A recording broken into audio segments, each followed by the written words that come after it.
Muito bem, estamos de volta com muita alegria para comunicar a palavra de Deus. Alicerçado no texto de Marcos 1, 14 e 15 da Bíblia na linguagem de hoje, abordaremos o tema o Evangelho de Deus. Leamos. Depois que João foi preso, Jesus seguiu para a região da Galileia e anunciava a boa notícia que vem de Deus. Ele dizia: chegou a hora, o reino de Deus está perto.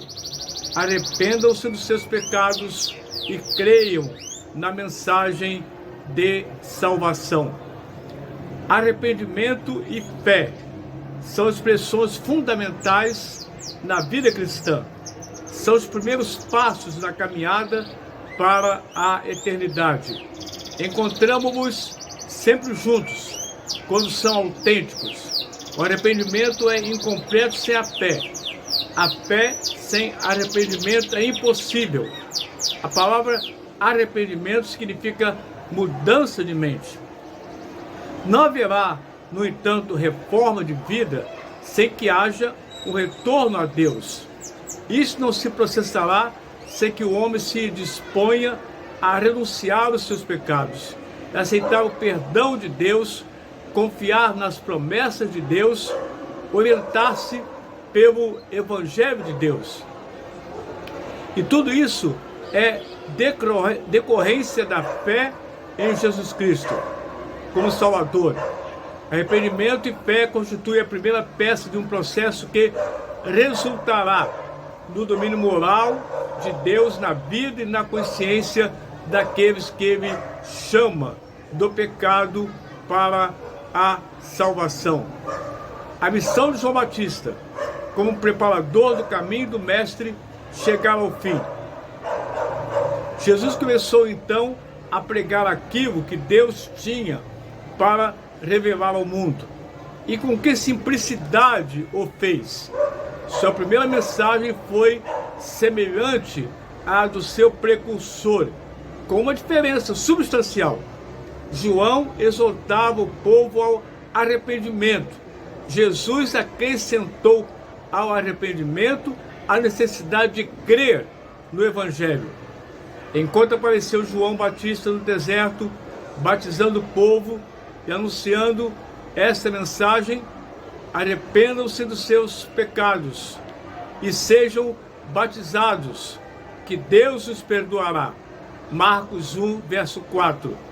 Jesus pregava dizendo: arrependam-se dos seus pecados e creiam na mensagem de salvação. Um arrependimento sincero conduz o indivíduo à fé no Evangelho. Arrependimento não é um simples processo mecânico de que o coração não participa. Contudo, João não podia pregar um Evangelho que ainda não existia. Este Evangelho veio com Jesus. Por isso Jesus o pregou, o que quer dizer que anunciou aos homens clara e distintamente o que o Pai ordenara em sua palavra. Ao registrar que Jesus pregava o Evangelho de Deus, o escritor sagrado declara que as boas novas proclamadas por Jesus procediam do coração de Deus e revelavam a vontade de Deus. Era a demonstração do amor, da misericórdia de Deus que o homem recebia em sua alma ao aceitar o Filho de Deus como Salvador. Esta se tornou a tônica da pregação apostólica. Outro fato que merece destaque foi o que aconteceu no portentoso sermão do apóstolo Pedro em Atos capítulo 2. Na festa de Pentecostes, a multidão que testemunhou os fenômenos ligados à descida do Espírito Santo, pasmada e perplexa, indagava: o que quer dizer tudo isto? Pedro procurou explicar os acontecimentos e o fez de modo simples. Seu discurso foi, em síntese, uma citação das profecias e dos salmos. No Pentecoste, temos o primeiro exemplo da ação do Espírito Santo na mente dos homens, como resultado de uma pregação, levando-os à convicção de pecado. Não é sempre que o homem crê, porque é livre no terreno da fé, mas ele não pode fugir ao reconhecimento da verdade, dos fatos e das consequências de suas decisões. O objetivo da pregação é produzir no homem esse resultado. Não é por acaso, portanto, que aparecem arrependimento e fé na primeira pregação de Jesus, no primeiro sermão da Igreja Apostólica. A pergunta que faziam revelava que a verdade de Deus fora fielmente pregada e que a semente caía em boa terra. O apóstolo lhes deu prontamente a resposta.